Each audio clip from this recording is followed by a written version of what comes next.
basahin mo. The day of worship. Okay, basahin mo, nyo. ha? Ano? Pastor. Eto na nga eh. Oh, ulitin natin. Basa! Kahit sa history ng linggo, the day of worship. Definite, the day of worship. Saan yung isa kong history? Maghintay ka dyan. Saan yung isa kong history? Cut. Oh. Cut muna ha. Cut. Time, cut ha.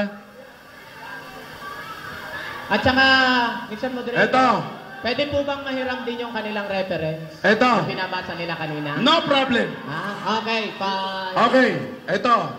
Ano yun din?